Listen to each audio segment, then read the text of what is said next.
I think the break came at the right time. You're 6 games in, and we had 5 in 12 days, and the last part of that I thought was fairly challenging. Real late game at Wisconsin, and then a quick turn with the morning game here at home against a very, very physical Rutgers team. So it was. And watching that film, I thought we were a little sluggish, but found a way to grit that out. So we obviously took Sunday off, practiced Monday and Tuesday. There were recruiting days for our staff, and then took Wednesday off, and then came back and got back into game prep mode as we head into Northwestern and a 4:00 tip tomorrow. So. We've had an opportunity to work on a few things, add a couple things. I thought they've been productive practices, and you always get a little bit apprehensive this time of year when you do get too much time off. Sometimes you just like to play, but Northwestern's playing great. They're a team that is extremely big. They're a team that shoots it at every spot.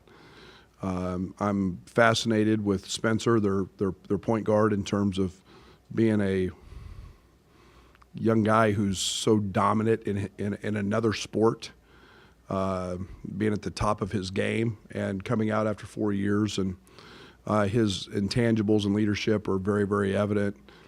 His athleticism is very evident. And then Miller Kopp's having an outstanding season, and a guy that's 6'6", 6'7", playing the two is a problem for a lot of guys in this league, not just us. So we've got to be very good. They're mixing up defenses, and the break's given us an opportunity to spend some time on those things, and they run great action. Chris is a very, very good offensive mind and offensive coach, and does a great job of controlling tempo, so we'll have to handle all those things tomorrow. I mean, they've had a couple injuries that have maybe forced them to go with an even bigger lineup. But what kind of challenge is that for your team where Spencer 6'3", but then 6'7" through 6'10"? Yeah, they're basically starting 3 guys who could all play small forward to power forward, and then Young inside at 6'11", and I don't know if Bowie will be back. He's gotten off to a terrific start as a freshman in conference play. I think in conference play he's averaging 16 a game. I think he was to be evaluated later in the week, so I don't know what his status will be. They got challenges. They pose challenges. They're very good on the offensive boards. They're deceiving. They've been out. They out-rebounded Iowa in their last ball game. There's a lot of post-up opportunities for those guys at that size, and they take advantage of that. In addition to that, they seem fairly young. Is there an extra challenge in scouting or preparing for young teams? Are they more unpredictable? Well, Chris has got a pretty good system going, and in terms of what he's very comfortable with, I think they're a team that continually is getting better. They're better than their record is showing, and they're a team that's playing awfully hard. They're fighting, you have to maintain for 40 minutes against them. And you look at home against Michigan State. I mean that's a 2-possession game. Midway into the second half, and they're right there, and you've got to compete against them, and this young team's getting better. Turner is a guy coming off the bench that hurt us last year, and Turner's playing great. He's shooting the cover off of it right now, so they're continuing to improve, which I'm sure is making Chris very happy. Brad, this is the first time seeing Northwestern this year. The first game last year at their place was, the Turner 3. And is there a benchmark that you can kind of look and see how much further most of these guys are back that this group is compared to where you were at that point and doing things differently, like rebounding improvements? Yeah, I watched the Big Ten tournament game last year, and we missed. I think that was a game that Georgie had 16 at half, and the rest of our team had 14, or somewhere in there, and we missed so many layups, and didn't guard very well, and again, it's nice to see some growth there, and that's been really positive for us. So, I hope we're that team tomorrow. Brad, over the last couple of weeks and this last week for having the week off, what have you learned about your team specifically? Well, I love our connectivity.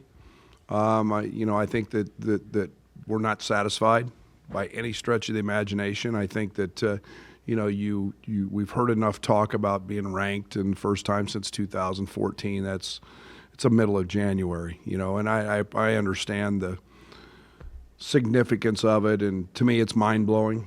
It really is that it's been that long, but it's January, and you've got to continue to keep plugging away, to keep getting better, and that's happening. Our guys want to get better. The break has been very positive for us in terms of guys in the gym and guys understanding what we're doing, and that's exciting. Follow up on that, Io mentioned go from being the hunter to the hunted, having the ranking being up there in the Big Ten standings. How do you judge if this team's ready for that? And I know you probably just spoke to that, and then also any tweaks in the mindset with that. Yeah, I mean, I don't think it's as much a mindset change as it is an understanding that you've got to show up and play every single night, and you've got to do your job, and it's that simple, and individually and as a team, and the great teams get everybody's best shot, and I'm not saying we're there yet, but we're in a position that being ranked, and it's just a simple concept. Just show up and work hard and do your job, and the results will take care of themselves, and that's the way we're trying to handle this process. I think this season we've heard you talk a lot about scouting report and paying attention to the scouting report, maybe, if I remember, more so than last year. Is there something different in the way that you're presenting it to these guys or asking them to digest it during a game? The way we're playing is forcing us to. There was a lot of actions last year that people couldn't run against us because we wouldn't allow them to catch it. This year we're a little bit different there. So there's a lot more, I don't want to say a lot more, there's a different type of scheming involved in terms of how we guard guys coming off screens, because of their ability to catch. So it's a different type of scheming. Guys have had to dial into scouting reports and understand personnel very much in terms of which way we're forcing things or what we're doing, and so it's a little more complicated that way.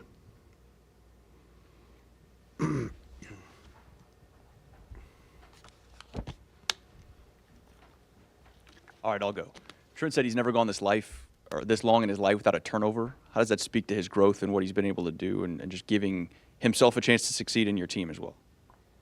Yeah, it's remarkable at this level. I mean, go 5 games without turning it over, and and I told him today. I said, I don't want you to play to that. I don't want you to not try to make plays, thinking about whether you turn it over or not. I need you to still make the right basketball play, and he hadn't thought about it. It's probably my fault for bringing it up. But he's playing so well and running our team and getting us into stuff and the initial thrust. Yeah, it speaks volumes to him. I mean, he was a guy that just shot it, and that's all he thought about was shooting it and shooting it and shooting it. And now he's guarding. I mean, in my opinion, he's the elite on-ball defender in this league. And, that's where our defense starts, and it starts with him with the ball in his hands on the offensive end. So right now that's a really, really good starting point on both ends of the court. Well, this is basically just all coincidence, but the games against Northwestern have had some significant moments last few years. I mean, your first Big Ten game, Trent's first breakout, Kofi commits last year, your first Big Ten tournament win. Just kind of how do you view maybe that matchup and maybe good things? And I guess I learn something new every day. I didn't know all that, but I don't put any more significance on any one game. In a regular season, it's Northwestern. They're in our state. They're very well coached. So I guess I don't look at things like that, Scott, and that's your guys' job. I look at it just from a very basic point of view of it's our next game, and it's it's we got to go, we got to play, we got to continue to get better, and that's the way I look at it. But that's an interesting side note that I didn't know. But I look at Northwestern at 4:00 tomorrow, and we better be good. Brad, follow up on Trent, 11 points away from 1,000 in his career. You had said you had challenged him a couple weeks back to kind of get more aggressive on the offensive end. How have you kind of seen his offensive game kind of mesh with that, what he's doing on the defensive side of the ball since then? Well, I think we're seeing a very well-rounded player, and I think our balance on offense, whether it's Trent, whether it's Io, whether it's Dre, whether it's Kofi, whether it's Georgie, Allen, we're starting to see our balance come through, and that's making us a very tough guard, and for Trent to be able to maybe shift gears or change a mindset a little bit where it doesn't have to be him getting 15 to 20 shots every night, and that says a lot about his character and his understanding of the game and his willingness to want to win. So it's an awesome feat to reach 1,000 points, and when that happens, we'll celebrate it. And but I know we've got one heck of a college basketball player on us that does a lot more than just score points. Just talk about Kofi's progression offensively from the start of the season to right now, versus like how he does on reads, seeing cutters, making the right choice on offense. Yeah, he's getting better at it every day. I think early in the year with some of our non-league games, I think he physically just overpowered some people, and that's okay. He has the unique ability to go do that, but I think that's where he's been. I talk about him being a sponge and being a great listener. Those are the things that he's got to understand. I told him today, just not accepting a block out, how important that is by just trying to get around that block out. Let that guy continue to block you out, but it moves that area and opens that area up so maybe somebody else comes in and gets the offensive rebound. And him just understanding all of those little sidebars and tidbits, how important they are, and how physical contact impacts, Io getting downhill for a layup because he seals because he ducked in. All those things are growth things for him, and he's continuing to understand. He's continuing to learn. I'm sure you're looking for improvements in all areas. Any in particular that were a point of emphasis this past week that you focused on in practice? Yeah, we've got to continue. We've spent a good amount of time working on our ball screen stuff, our defensively, and then offensively. We've because of Northwestern, we've spent a good amount of time on zone offense. We've been really efficient throughout the year in zone offense, but an extended time, and then we've added a few other actions in our man stuff to continue to grow and add things. Excuse me. Brad, Io talked about keeping that level head, the never high, never low. I'm assuming you recruit players who have that mindset and you can read that, but is it a point of growth from, as they go through college to not get too high and get too low? Yeah, you experience it all. We want them to have an energy about them when we start a game, and I think we've struggled with that at different times. Miami, in particular, but I think there's a habit that's formed every single day by working hard, and no matter whether it's a practice or it's a game, you show up and you do your very, very best, and that's all we're asking.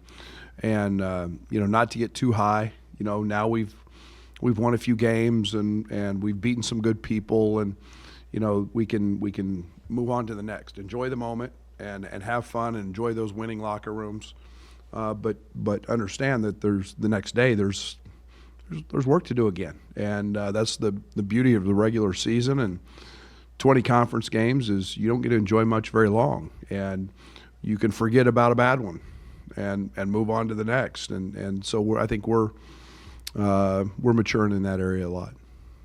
What's been the progression of Andres and Io and Trent about playing off the ball? I mean, it seems like once they get to this level, they've always had the ball in their hand. Your connectivity on offense seems like you have three guys that now understand how to do both. Yeah, and again, we try to put those guys in different actions and different spaces to be available. And I think we're that's been a work in progress for us. You know, it's just as important. You know, your spacing, where you're at. You know, we had, like with Io early, you know, getting him to a corner to create spacing.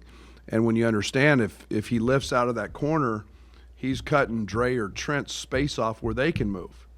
And when he was on the ball, the same thing. Everybody's got to learn how to play and where to be and do those things. And they can still be just as effective without the ball, because we're going to put them in different positions to do that. So it's been a little bit of a process, you know, there's no doubt. And yet we're very effective in our transition and our initial thrust, because guys get out and run, and all those guys can do that. It's a luxury because they can all make one or two dribbles and get to the rim or make passes. So it's something we've been refining, I guess is the right word, all year long with those guys. How much of an impact do you feel like maybe having a fairly set rotation with starters and then Allen, Kipper, Dre off the bench mostly, having on just the run that you've been able to make? Yeah, it's huge. Role identification's big. I mean, guys understanding their roles, guys accepting their roles, guys growing into their roles, and understanding that, you know, some nights those may mean more minutes, some nights those, you know, as Wisconsin, you know, it was, you know, foul trouble created a certain issue, but understanding that they all provide something that's very important. Allen's providing great energy. Dre's leadership at both ends of the court, his ability to beat the defense off the bounce. Kipper's been defensively very, very good. His and sound, his ability and, you know, to put the ball on the floor and drive it. All those things are starting to play in, and guys are accepting that, and that's been a big part of it. Brad, I know it's not even a full season yet, but with the three-point line adjustment, how have you liked or not liked what it's done for the game, the kind of flow, the kind of defenses and offenses that are out there? I haven't thought about it that much. I mean, it's shrinking the game, shrinking the court. It's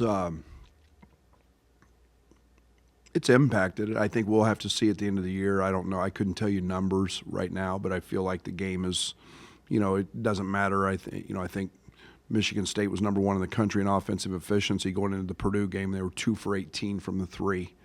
You know, and I don't think we're seeing as consistent of numbers. And coaches are, you know, for the most part, most of you guys don't think so. We're pretty smart. You know, we're going to guard guys that